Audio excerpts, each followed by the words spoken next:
Semana onde nós traçamos as novas metas, né? Os novos projetos, os novos sonhos, nós escrevemos tudo aquilo que nós queremos realizar, né? Aquele tipo de lista que diz assim, esse ano eu vou conseguir emagrecer. Ano passado eu não consegui, mas esse ano vai, né? Ou então, esse ano eu vou aprender o holandês, né? Já tem 10 anos que eu estou tentando e até hoje não aprendi, né? Ou então, esse ano eu vou conseguir mudar de trabalho, eu vou conseguir entrar num novo curso, numa nova faculdade. Isso é natural, né? É muito normal, porque todos nós queremos ser realizados, nós queremos ser bem-sucedidos, nós queremos ser mais bem-sucedidos na vida, não é mesmo? Na verdade, todos nós queremos ser felizes. Nós queremos uma forma para ser feliz. E toda virada de ano, a gente busca uma nova fórmula para a felicidade, né? E é interessante porque é uma busca normal. A história da humanidade nos mostra que a humanidade busca essa fórmula da felicidade, né? E nesse começo de ano, nessa virada de ano, a gente tem essa sensação, um ano novo, vida nova. Um ano novo é uma nova oportunidade, é um tempo de recomeço, é um tempo em que eu posso tentar de novo, posso consertar aquilo que deu errado.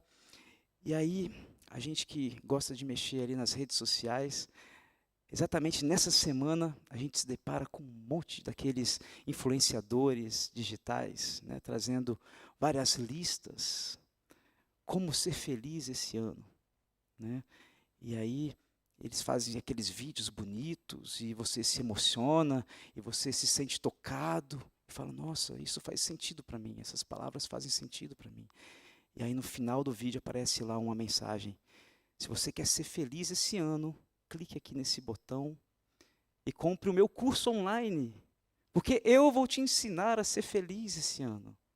Tudo que você aprendeu sobre ser feliz está errado, mas eu vou te ensinar a fórmula certa para você ser feliz, né? E nada contra os cursos online, existem muitos cursos bons de profissionais muito bons na internet, mas nós temos que tomar cuidado com esse tipo de propaganda, né? Mas essa semana eu tive analisando algumas dessas propagandas e alguns desses posts que aparecem na internet, e aparecem posts até bem interessantes de filósofos, de pensadores antigos e até de líderes religiosos, líderes espirituais. E são aquele tipo de lista assim, 5 passos para você ser feliz esse ano. Ou os 4 pilares do sucesso. Ou então, os 7 erros que você não pode cometer esse ano. E eu estou olhando aqui alguns rostos aqui que vocês já estão até querendo saber, né? Qual é essa lista, né? Me passa aí a fórmula que eu estou querendo também seguir, né? E eu separei aqui algumas listas para passar para vocês. Vou passar. Essas listas são baseadas em linhas filosóficas antigas, da antiguidade. Por exemplo, no estoicismo, para você ser feliz, ou o segredo da felicidade é você controlar as suas emoções. É você ser autossuficiente, é você não depender de ninguém, você aceitar o destino e a felicidade vem do autocontrole. Aí chega Aristóteles e fala que a felicidade, ela vem como virtude de equilíbrio. A felicidade é você viver virtuosamente. A felicidade você atinge quando você tem uma vida de disciplina, ou você tem uma vida baseada na razão, nos fatos concretos. Também depende do seu caráter, do seu esforço, do seu hábito. Quando você tem hábitos na sua vida, você consegue alcançar coisas que te deixam feliz. E o iluminismo, ele diz o seguinte, que felicidade é você ser você mesmo. Seja você mesmo, que você vai ser feliz. Ou então, realize todos os seus sonhos, que você vai ser feliz. Ou então, siga os seus desejos, siga o seu coração, que você vai ser feliz. E Eu analisando todas essas teorias, né, é interessante a gente perceber que todas elas juntas e ainda com as fórmulas populares que a gente vê na internet, existe um padrão de felicidade do mundo. E é um padrão onde o ser humano ele está no centro de tudo, né? A sua felicidade depende só de você. Se você não é feliz é porque você não está fazendo direito, você não está se esforçando o suficiente, você não está trabalhando direito, você não está sendo moralmente correto, né? Você não controla as suas emoções, você não corre atrás dos seus sonhos. Então, por isso, esse é o motivo de você ser infeliz.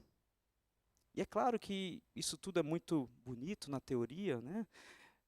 De fato, você ser disciplinado, você ser esforçado, você vai alcançar coisas na sua vida, mas agora, e para aquela pessoa que tem que trabalhar duro para trazer o sustento para sua casa? Aquela pessoa que não tem como correr atrás dos seus sonhos, porque ela tem que pegar qualquer trabalho que aparece para ela para poder botar a comida do seu filho de manhã. E para aquela pessoa que fala assim, eu não faço o que eu gosto. Eu gostaria de ser uma outra coisa, eu gostaria de trabalhar com algo que eu pudesse botar a minha vocação, mas eu tenho que trabalhar com qualquer outra coisa. Porque todas essas teorias são muito bonitas na teoria, mas na prática não é nada realista, né? Não é nada realista. E o mais triste disso tudo é a gente perceber é que essa ideia de que você precisa de trocas, de que você precisa fazer algo para alcançar algo, você precisa se esforçar para poder alcançar alguma coisa, também é algo passado dentro das igrejas. É uma ideia dentro da religião. Na verdade, todas as religiões,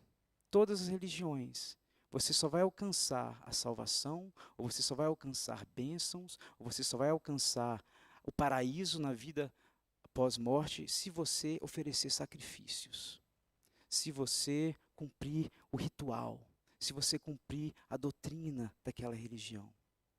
E isso é totalmente contrário ao Evangelho de Jesus. É totalmente na contramão do que Jesus nos ensina. Porque a palavra nos diz que a salvação é graça, é um presente que Jesus nos deu. E tudo que nós precisamos fazer é acreditar nele, acreditar que ele é quem ele é e nos prostrar diante dele. Não depende do seu esforço, não depende das fórmulas mágicas, não. É você acreditar. E a sua vida vai ser em função disso, né? E pensando nisso, eu gostaria de apresentar também aqui uma formulazinha, mas é baseada no Evangelho. São os 3 pilares da felicidade segundo o Evangelho, tendo como base esse texto que nós lemos aqui, de Romanos 5. E o primeiro que eu gostaria de destacar aqui é que a felicidade só Jesus pode nos dar. A verdadeira felicidade só Jesus pode nos dar. Mas por quê? Por que só Jesus? É porque a felicidade em Jesus é baseada numa vida eterna. É baseada numa vida que você não depende de circunstâncias externas, você não depende do seu esforço, porque Ele já te deu, né? O mundo, padrão do mundo, os filósofos, eles dizem, na lógica popular, eles dizem que a felicidade você tem a partir das suas conquistas, das suas realizações, da satisfação dos seus desejos, ou até de bênçãos que você recebe. Mas em Jesus Cristo, a felicidade é um estado de espírito. Você é feliz. Cristo nos dá. Nós temos paz em Deus. É isso que a palavra nos diz aqui. No padrão do mundo, a felicidade depende do seu esforço. Mas em Cristo nós temos vida e vida em abundância. E tudo que nós precisamos fazer é crer nele, é nos prostrarmos diante dele. E o apóstolo Paulo ele vai falar sobre isso aqui no versículo 1 até o versículo 2. E ele diz o seguinte: Justificados, pois, mediante a fé, temos paz com Deus por meio do nosso Senhor Jesus Cristo, pelo qual obtivemos também acesso pela fé a esta graça na qual estamos firmes e não nos gloriamos na esperança, e nós nos gloriamos na esperança da glória de Deus. Uma vez que nós nos rendemos ao Senhor Jesus Cristo, nós somos perdoados, nós somos restaurados, nós temos acesso a algo que vai muito além dessa vida. Não depende do que eu ou você faz ou deixa de fazer, mas depende dele, da graça dele. E o Paulo ele vai repetir isso várias vezes em suas cartas. Lá em Efésios 2, 8 e 9, ele diz: porque pela graça sois salvos mediante a fé, e isto não vem de vocês, é dom de Deus, não é obra para que ninguém se glorie. Em Romanos 6, 23, ele diz: mas o dom gratuito de Deus é a vida eterna por Cristo Jesus, nosso Senhor.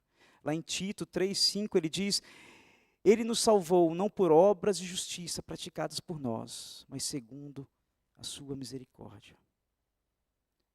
Então nós só somos felizes de verdade quando nós reconhecemos que nós temos essa vida que não depende de conquistas, não depende de realizações, não depende, mas é um estado de espírito. Você tem a paz em Deus, a paz que excede todo entendimento, e nós podemos descansar nisso, e não há nada que você precisa fazer.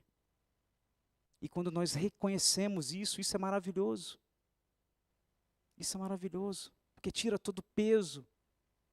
Nós sabemos que temos alguém em quem confiar, alguém em quem, mesmo que a vida esteja difícil, nós temos a quem nos agarrar, e esperança para o futuro. E essa é a palavra, o primeiro ponto que eu gostaria de destacar para os irmãos, que no Senhor nós temos a verdadeira felicidade, a felicidade que traz paz, que traz graça e que traz esperança. Amém? O segundo ponto que a palavra nos diz é que a felicidade em Jesus, ela não depende de circunstâncias. O apóstolo Paulo vai falar isso a partir do versículo 3. Ele diz: e não somente isso, mas também nos gloriamos nas tribulações, sabendo que a tribulação produz esperança, produz perseverança, a perseverança produz experiência, a experiência produz esperança. A esperança não nos deixa decepcionados, porque o amor de Deus é derramado em nosso coração pelo Espírito Santo que nos foi dado. O padrão do mundo diz que para você ser feliz, você tem que realizar seus sonhos, você tem que satisfazer os seus desejos, você tem que ter uma vida boa, você não pode depender de ninguém, né? Você tem que dormir bem, de preferência. Você tem que ter sorte no amor e no dinheiro. Essa é o que o mundo nos fala, né? Então a felicidade, ela depende de situações externas. Se a minha vida está indo bem, eu sou feliz. Se eu sofro uma decepção, eu sou infeliz. É aquele altos e baixos, é o vai e vem. Você não tem constância, né? Se você ganhou dinheiro, você está feliz. Se você teve que pagar uma conta alta, você está infeliz. Se você recebeu uma profecia na igreja de que você vai ficar rico, você está feliz. Agora, se você se decepcionou com a igreja ou com o seu pastor, aí você fica infeliz e você desacredita de Deus e da igreja e de todo mundo. Se você sofre no seu casamento e você acaba passando por uma decepção, você é infeliz. E aí não acredito mais no amor. Mas aí você se apaixona de novo. E aí você está feliz.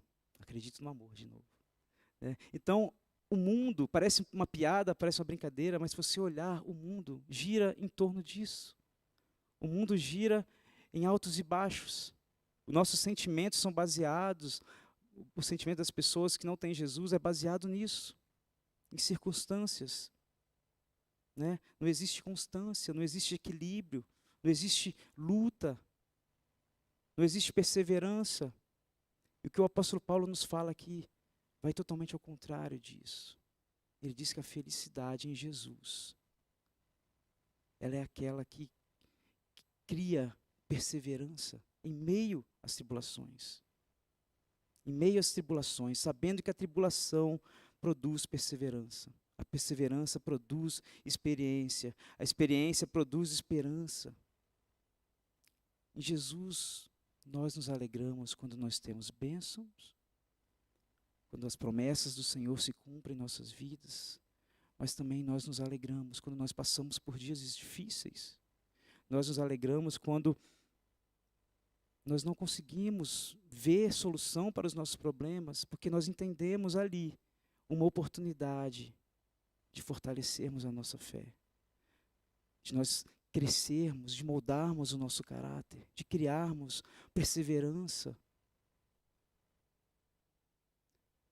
A perseverança produz experiência, a experiência produz esperança. É como aquele lutador, né?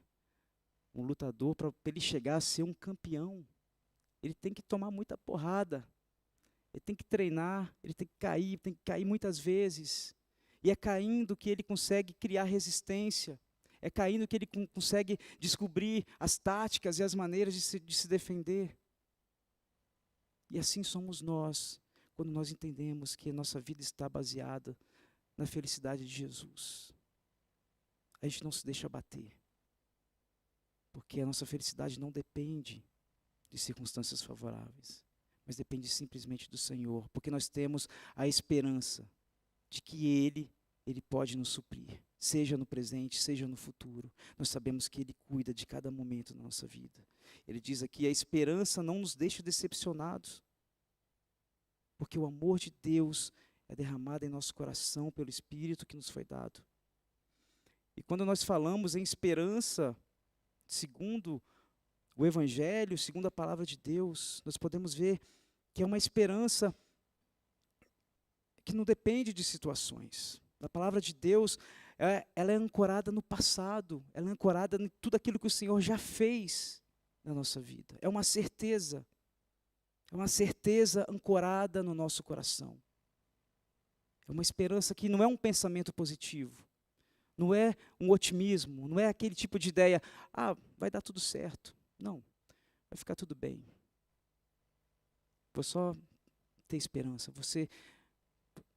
Não, é uma certeza. É uma certeza. Você sabe em Jesus de que você pode confiar. Você sabe que você está ancorado porque Ele já fez.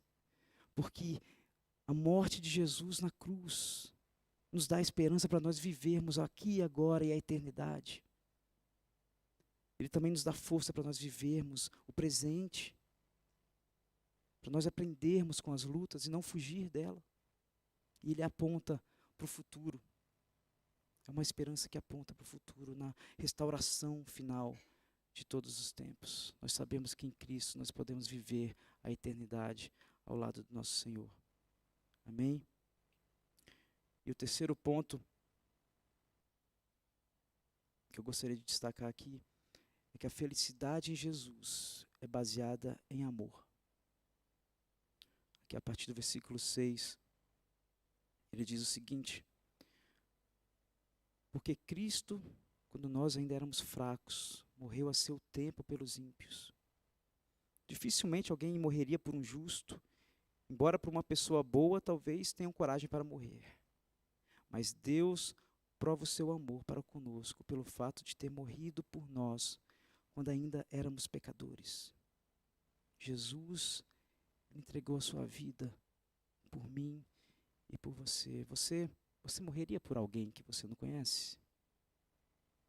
Quem aqui morreria por alguém que não conhece? Mesmo essa pessoa sendo um justo, uma pessoa moralmente correta, uma pessoa religiosa. O texto está falando aqui que dificilmente alguém morreria por essa pessoa, né? Mesmo ela sendo justa. Talvez por uma pessoa boa, né? Uma pessoa caridosa, uma pessoa que faz a diferença no contexto dela. O apóstolo Paulo está falando que talvez por essa pessoa alguém até pode morrer, né? Mas a verdade é que Jesus, Ele entregou a sua vida por mim e por você, para provar o seu amor. E eu e você que nem sempre somos justos, nem sempre somos bons, somos pecadores, falhos, mas Ele mostra o seu amor. Ele mostra a sua graça, o seu perdão, e Ele nos dá acesso a essa vida eterna. E isso, o Senhor Ele nos mostra algo muito precioso aqui. É uma lição. Porque o amor de Deus, a felicidade em Deus, ele está baseado em se doar. Amar é se doar. Porque uma coisa é certa, ninguém é feliz sem amar. Ninguém é feliz por completo sem dividir a vida. Ninguém é feliz por completo sem ter alguém a quem você esteja disposto a se doar. Ter alguém que você se importa de verdade, alguém que você escolha cuidar, que você escolha lutar por ela, que você escolha permanecer, que você não desiste daquela pessoa, mesmo quando essa pessoa já desistiu dela mesma. Quando você tem alguém por quem você faz isso, sua vida ganha muito mais sentido. Então o amor que Jesus nos ensina é um amor que se doa. E quando a gente fala sobre um amor que se doa, logo vem na nossa mente os nossos filhos, né? A minha esposa, a sua esposa, o seu marido, o seu pai, a sua mãe. Mas vai além dos nossos familiares. Jesus, ele se doou e ele se importou com os marginalizados, com os excluídos da sociedade. Ele escolheu os pobres, os doentes, as prostitutas, os cobradores de impostos que eram odiados pela sociedade. Ele deu voz às mulheres que tinham que ficar caladas. Jesus, ele amou, ele restaurou. E ele nos chama para fazer o mesmo. Ele nos chama para continuar tudo isso que ele fez. Por isso que o apóstolo Paulo ele fala, lá em Atos 20, 35, que há maior felicidade em dar do que receber. Jesus também vai falar sobre isso lá em Marcos 10, 43, 44. Quem quiser tornar-se grande entre vós, que esse seja o servo e que sirva a todos. Então, felicidade tem a ver em você amar, esse amor que se doa pelo outro, esse amor que se importa com o outro. E tem uma outra coisa que a gente percebe aqui no texto sobre amor, que amar tem a ver com perdão e com reconciliação. O apóstolo Paulo vai falar sobre isso a partir do versículo 9. Ele diz: logo, muito mais agora, sendo justificados pelo seu sangue, seremos por ele salvos da ira. Porque se nós, quando inimigos, fomos reconciliados com Deus mediante a morte do seu Filho, muito mais estando já reconciliados, seremos salvos pela sua vida. E não apenas isto, mas também nos gloriamos em Deus por meio do nosso Senhor Jesus Cristo, mediante o qual recebemos agora a reconciliação. O amor que Jesus ele nos ensina envolve perdão e envolve reconciliação. Nós fomos perdoados. O amor de Deus nos alcançou mesmo nós não merecendo, mesmo nós sendo pecadores, mesmo com os nossos corações ambiciosos, egoístas, mesmo vivendo, tentando satisfazer os nossos próprios desejos, o Senhor nos perdoou. Mesmo quando as nossas atitudes nos tornam inimigos de Deus, o Senhor nos perdoa e Ele nos dá uma chance de nos reconciliarmos com Ele. E Ele nos chama para fazer o mesmo. Ele nos chama para nós pregarmos o perdão e a reconciliação. E Ele nos chama para que nós perdoemos e nos reconciliemos com o próximo. Paulo fala sobre isso lá em Efésios 4:32. Antes, sede uns para com os outros benignos, misericordiosos, perdoando-vos uns aos outros, como também Deus vos perdoou em Cristo. Então, amar significa perdoar e reconciliar. Meu irmão, não há nada que traga mais infelicidade do que você não perdoar. Não há nada que bloqueie mais a sua vida, que escureça mais a sua vida do que você não perdoar alguém. Você ter um rancor no seu coração. Porque tudo que você faz, consciente ou inconscientemente, é tentando atacar aquela pessoa ou chamar a atenção daquela pessoa. Às vezes ela nem sabe de nada que está acontecendo, mas você quer provar alguma coisa. Você quer provar que você consegue, que você está se dando bem na vida. Isso é terrível. Isso é terrível. Então, por isso que o Senhor nos chama para viver essa vida em perdão. Ele nos chama para perdoar. Não porque isso seja moralmente correto ou religiosamente correto. Não. Mas é porque Ele nos perdoou primeiro. Porque nós não merecíamos perdão, mas Ele nos perdoou. E nos reconciliou com o Pai. Nós estudamos sobre perdão no nosso estudo bíblico. E muito interessante aquela passagem que Pedro vai perguntar a Jesus quantas vezes ele deveria perdoar alguém que pecou contra ele. Né? E ele sugere 7 vezes. Porque você perdoar um vacilão 7 vezes já é demais, né? 3 já estaria... Na verdade, o que ele queria saber é até que ponto perdoar está ok e até que ponto eu vou estar deixando ele me fazer de otário. Né?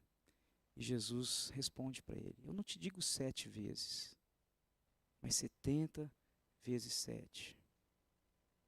E isso não quer dizer que você tem que fazer a conta que vai dar 490, que você tem que anotar 490 vezes, aí depois, no 491, aí agora eu não vou perdoar, não. Eu vou demais.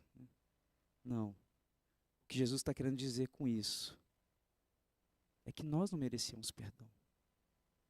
E Ele nos perdoou. Ele perdoou a nossa dívida impagável. E da mesma forma Ele nos chama para perdoar o próximo. E às vezes perdoar não quer dizer você ter que viver junto. Às vezes você realmente tem que se afastar, mas com aquele sentimento no seu coração de que você perdoou. De que você não deseja o mal, de que você quer que a pessoa siga com a vida dela, mas você não tem mais nada, ressentimento nenhum no seu coração. Você tem perdão, você tem amor, você tem graça. E às vezes é difícil perdoar. Porque existem pessoas que nos machucam, existem pessoas que nos ferem, que nos humilham. E nesse momento, só o Espírito Santo pode nos ajudar. Mas existe algo que nós podemos fazer, é decidir. Você decidir, mesmo não querendo. Mesmo contrariado, você decide no seu coração perdoar. E pede ajuda ao Senhor. E o Espírito Santo vai trabalhando e vai trazendo paz. E com o tempo, o perdão vai chegar. E tudo vai se resolver. E o Senhor também nos chama para reconciliação.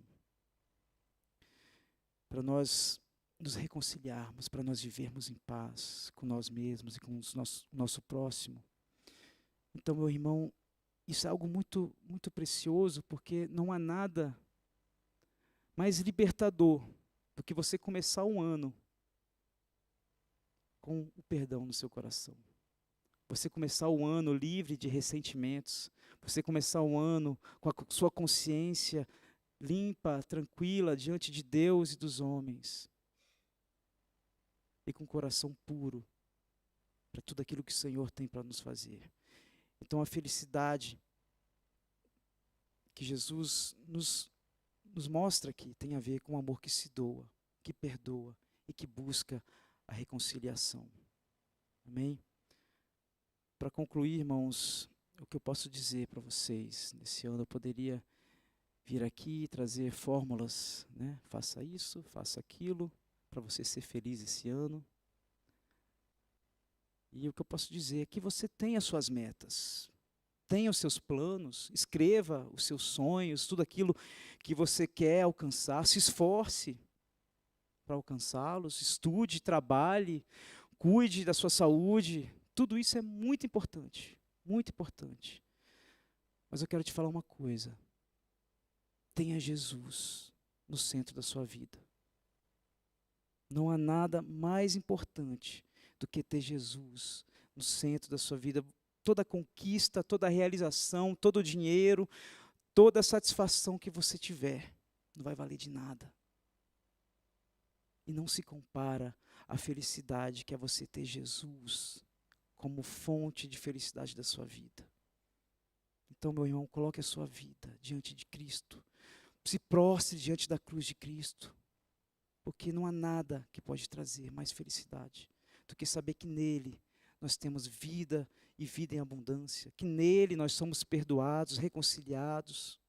Que nele nós somos chamados para uma vida eterna. Que nele a nossa felicidade não depende de circunstâncias, não depende de situações externas, não depende das coisas estarem indo bem na vida. Nele nós passamos por tudo, nós criamos perseverança, nós crescemos, nós enfrentamos qualquer tribulação. Então o que eu te digo, para esse ano, meu irmão, de 2026, que você manifeste Jesus na sua vida, que você busque primeiro o reino de Deus e a sua justiça. Todas as outras coisas vos serão acrescentadas. Amém? Todo o resto é secundário. Então que Jesus seja o centro da minha e da sua vida esse ano. Amém? Convido os irmãos a se colocarem de pé. Os irmãos do louvor podem se